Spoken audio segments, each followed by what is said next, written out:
C'est vicieux quand même, comme système. Le nôtre de système est peut-être pas toujours parfait. On a beaucoup de contre-pouvoirs chez nous. Oui, c'est ça. C'est quoi le système accusatoire là-bas, c'est ça? Ça, prouver son innocence. Le système accusatoire et le plea bargaining. C'est-à-dire à partir du moment où ça vous coupable, le plea bargaining, c'est 93-95% du pénal qui passe comme ça. Il ne faut surtout pas qu'on passe ça en France. Ça, c'est en train, c'est en train. J'espère que ça ne va pas passer par les si, avec la suppression du juge d'instruction et tout ça. Voilà, c'est ça. Salah Hamouri, c'est ce qui s'est passé en Israël. Il a effectivement... Oui, mais eux, c'est le système américain. Et oui, voilà. Donc, il faut s'avouer coupable. Qu'on soit coupable ou non, c'est pas grave. C'est pas grave. La peine sera moins... Mais après ça, on négocie sa peine. On voit bien dans les films policiers à la télé. On négocie sa peine. Tu parles. À condition qu'on vende quelqu'un d'autre. Voilà, c'est ça. Ça se passe ici en France aussi. Non. Mais c'est dans... Non, mais c'est dans les cartes là pour vraiment se mobiliser contre ça. Parce que le plea bargaining, c'est une catastrophe. C'est vraiment une catastrophe. C'est une catastrophe. Ah oui, on est pas du tout dans la recherche de la vérité, là. On est oui, vraiment dans la négociation sur la base de droit. Et on a eu un cas à Philadelphie où il y avait un juge qui était connu pour être assez indulgent.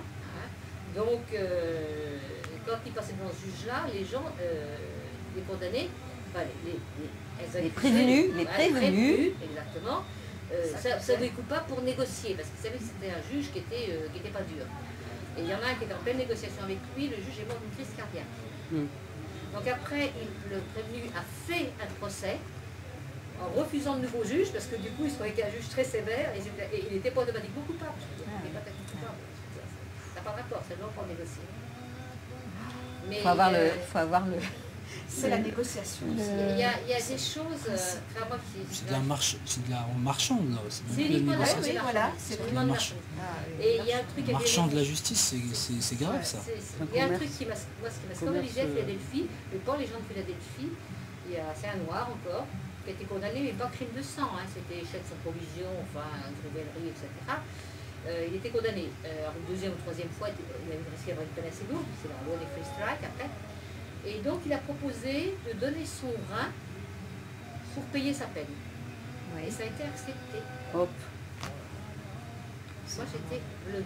Mais il y a que moi qui étais bleu, les autres, c'est son problème. C'est son problème. Un comité alcoolique qui faisait pendant 2 ans, et il proposait de donner un rein à la place d'être emprisonné. Et c'est possible. Le marchandage, quoi. Là, on vend son sang aux États-Unis. Oui, c'est ça. On vend tout. Et on sert de cobaye pour les... Moi, je n'ai pas travaillé, c'est le pays des soins médicaux. C'est un pays qui va à sa perte, alors.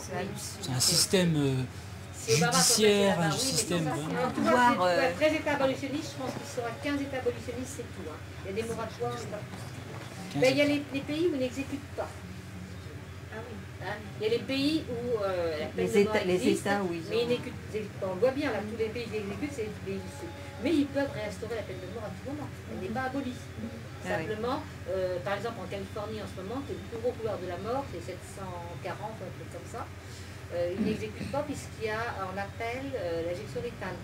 Parce que c'est plusieurs condamnés qui mettent en appel l'injection létale en disant que c'est contraire à la Constitution, puisqu'elle a c'est votre 6e ou 7e amendement, qui interdit qu'on impose un châtiment cruel et inhumain. Donc, ils font appel auprès de la Cour suprême. Et la Cour suprême a statué encore l'an dernier, au mois d'avril, après avoir délibéré pendant 6 mois, que l'injection létale n'est pas un châtiment cruel et inhumain.